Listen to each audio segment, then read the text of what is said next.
Assalamualaikum warahmatullahi wabarakatuh. Halo anak-anak, selamat pagi. Bagaimana kabar kalian hari ini? Semoga kalian tetap sehat dan selalu semangat untuk tetap belajar ya anak-anak ya. Bu Guru juga berpesan agar supaya kalian menjaga kebersihan lingkungan, entah itu di rumah atau di luar rumah. Dan jangan lupa untuk selalu rajin mencuci tangan supaya kita tetap sehat dan terhindar dari berbagai penyakit. Pada hari ini kita akan mempelajari tentang tema 1, pertumbuhan dan perkembangan makhluk hidup.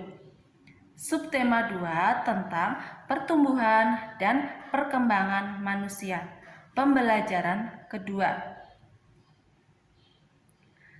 Tujuan pembelajaran kedua ini adalah yang pertama, setelah melakukan wawancara, siswa dapat mengidentifikasi istilah-istilah pada pertumbuhan dan perkembangan dirinya dengan tepat. Yang kedua adalah, setelah melakukan wawancara orang tua, siswa diharapkan bisa menuliskan cerita pertumbuhan dan perkembangan dirinya menggunakan informasi yang diterima dengan tepat. Yang ketiga, setelah mengamati, siswa dapat menjelaskan prosedur kombinasi gerakan merangkak dan berlari melalui permainan sederhana dengan benar. Yang keempat, setelah mengamati, siswa dapat mempraktekkan prosedur kombinasi gerakan merangkak dan berlari melalui permainan sederhana dengan benar. Yang kelima adalah, setelah mengamati gambar, siswa dapat menjelaskan manfaat bersatu dan keberagaman di sekolah. Yang terakhir adalah, setelah mengamati gambar, siswa dapat menceritakan pengalaman berkaitan dengan manfaat bersatu dalam menjalankan satu kegiatan di sekolah. Itulah tujuan pembelajaran kita hari ini. Apakah kalian masih ingat dengan tugas mewawancarai orang tua pada pertemuan sebelumnya anak-anak? Apakah kalian sudah melakukan tugas kalian? Setelah kalian melakukan tugas tersebut, Bu Guru minta sekarang kalian gunakan informasi yang sudah kalian peroleh untuk menulis cerita tentang perkembangan kalian. Nah, apakah anak-anak bisa?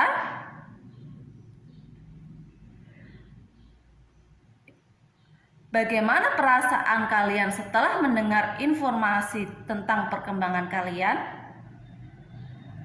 Apakah kalian merasa senang? Nah, apakah kalian juga mendapatkan informasi kapan kalian mulai bisa merangkak, bisa berjalan? Pada umur berapa kalian bisa merangkak? Pada umur berapa kalian mulai bisa berjalan dengan benar? Anak-anak, sekarang kita akan mencoba melakukan kegiatan merangkak. Coba kita lihat gambar tersebut. Itu adalah salah satu contoh anak yang sedang merangkak. Sekarang kita akan melakukan langkah-langkah kegiatan lomba merangkak. Coba perhatikan baik-baik dan Bu Guru minta kalian untuk menirukan atau mempraktekkan di rumah ya anak-anak ya. Yang pertama, buatlah garis lintasan dan beri tulisan garis start dan finish terlebih dahulu. Yang kedua, berbarislah di depan garis start, kemudian bersiaplah untuk merangkak mulai dari garis start. Setelah itu, kalian akan diberi aba-aba, kemudian kalian merangkaklah sampai garis finish. Setelah sampai garis finish, kembalilah ke garis start dengan cara berlari. Nah, mudah kan anak-anak? Kalian coba di rumah didampingi dengan orang tua kalian ya anak-anak ya. Setelah kalian melakukan kegiatan merangkak ini, pasti ada yang merangkak dengan cepat, ada yang juga dengan lambat. Nah, itu semua adalah termasuk dari perbedaan. Perbedaan dari kegiatan itu bisa dipengaruhi dari makanan, ada faktor olahraga, dan juga dari keturunan. Misalkan kalau kita makan makanan yang sehat, maka tubuh kita akan kuat dan sehat dan bisa merangkak dengan cepat. Apabila kita makan makanan yang tidak sehat, jarang olahraga, maka tubuh kita akan lemas dan merangkaknya juga akan lambat. Namun walaupun kita berbeda, setiap anak itu memiliki perbedaan, kita harus tetap menghargai dan menghormati perbedaan tersebut ya anak-anak ya. Jangan saling menghina. Tuhan itu menciptakan berbagai macam makhluk hidup itu berbeda-beda. Misalnya perbedaan perubahan tinggi, perbedaan perubahan berat badan. Ada yang badannya kecil, ada yang badannya besar. Ada yang tingginya pendek, ada yang tubuhnya tinggi sekali. Nah, itu salah satu perbedaannya. Kemudian ada juga perbedaan kekuatan manusia. Nah, kekuatan juga dipengaruhi oleh beberapa faktor. Yang pertama adalah perbedaan pertumbuhan tulang dan yang kedua adalah perbedaan pertumbuhan otot. Jadi setiap anak itu memiliki kekuatan yang berbeda-beda dari yang lainnya. Nah, semua perbedaan itu merupakan anugerah Tuhan. Nah, kita itu wajib mensyukurinya meskipun kita itu berbeda-beda ya. Perubahan tinggi dan berat badan serta kekuatan adalah contoh pertumbuhan dan perkembangan manusia. Pertumbuhan dan perkembangan manusia itu dipengaruhi tadi. Yang pertama ada makanan, yang kedua ada olahraga, dan yang ketiga adalah faktor keturunan dari orang tua. Sudah Bu Guru jelaskan di materi sebelumnya. Kalian harus mengingatnya ya anak-anak ya.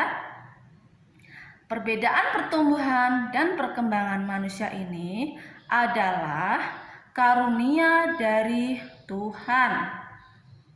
Kita harus saling menghargai dan menghormati perbedaan tersebut. Apalagi sesama teman, kita tidak boleh mengejek teman yang lain. Kita harus saling menghargai dan menghormati meskipun kita berbeda. Mungkin berbentuk tubuhnya, ada yang kurus, ada yang gemuk, ada yang pendek, ada yang tinggi, dan sebagainya. Sekarang Bu Guru minta tuliskan sikap yang akan kamu lakukan apabila melihat beberapa hal seperti berikut ini. Nah, coba kita lihat sekarang ya anak-anak ya. Itu adalah gambar seorang anak yang mau mengambil benda di atas lemari. Namun benda tersebut tidak bisa diambil oleh anak tersebut.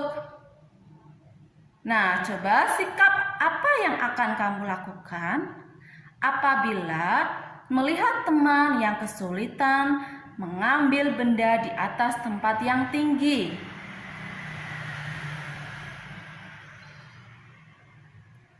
Jadi, apabila ada anak yang kesulitan mengambil benda di tempat yang tinggi, kalian harus membantu mengambilkan benda tersebut. Tidak boleh kalian malah menertawakan atau mengejeknya. Kalian harus membantu dan saling tolong-menolong antar sesama teman. Nah, sekarang kita lihat gambar yang kedua. Ada gambar seorang anak yang kesulitan membawa barang bawaannya, sehingga berjalannya itu sangat susah. Nah, sikap yang akan kamu lakukan apabila kamu melihat temanmu yang kesulitan membawa barang tersebut. Sikap apa yang kira-kira akan kalian lakukan apabila kalian melihatnya di depan mata kalian sendiri? Jadi, kalau ada teman yang sedang kesulitan mengangkat barang bawaan, maka kalian harus membantu membawakan barangnya tersebut agar terasa ringan dan bisa berjalan dengan baik dan akan cepat selesai karena saling tolong menolong. Selanjutnya, kamu melihat temanmu yang kesulitan mengikuti gerakan tari. Nah, coba kalian apakah pernah mengalami ketika ada teman kalian yang sedang menari, kemudian teman kalian tidak hafal gerakannya atau masih salah terus? Nah, apa yang akan kalian lakukan apabila melihat teman kalian sedang mengalami kesulitan gerakan menari? Nah, jadi kita itu harus membantu dengan melatihnya secara perlahan-lahan. Paham anak-anak? Jadi kita harus saling tolong-menolong antar teman dan juga antar sesama manusia. Itu sangat baik ya anak-anak ya. Tidak boleh kita malah tidak melakukan hal tersebut. Apalagi kalau kita malah sering berantem, mengejek, itu sangat tidak baik. Kita harus melakukan hal baik ya. Saling menghormati dan menghargai adalah termasuk pengamalan sila kedua. Apakah kalian tahu bunyi sila kedua? Nah, coba kita lihat gambar tersebut. Sila kedua itu berbunyi kemanusiaan yang adil dan beradab. Kemanusiaan yang adil dan beradab itu menunjukkan bahwa bangsa Indonesia sangat menjunjung tinggi nilai-nilai kemanusiaan, saling menghormati dan saling menyayangi. Juga kita harus memperlakukan manusia yang lainnya dengan baik. Nah, sila kedua ini dilambangkan dengan rantai emas. Apakah anak-anak sudah paham? Nah, kalau sudah, Bu Guru akan memberikan tugas kalian di rumah, bisa didampingi orang tua kalian. Kalian bisa melihat, ceritakan pendapat kalian mengenai gambar tersebut di depan teman-teman. Nah, itu ada gambar rantai emas tadi, lambang dari sila kedua, yaitu kemanusiaan yang adil dan beradab. Bagaimana anak-anak? Oke, sekian dari Bu Guru. Semoga pembelajaran kali ini bisa diterima dengan baik dan bisa dipelajari bersama orang tua supaya kalian bertambah pandai. Dan jangan lupa untuk mengerjakan tugas-tugas yang dari Bu Guru ya anak-anak ya. Jangan sampai belajar kalian malah ditinggal dan kalian malah sering bermain di rumah. Dibiasakan setiap hari harus selalu belajar. Kalau begitu, sekian dulu dari Bu Guru. Wassalamualaikum warahmatullahi wabarakatuh.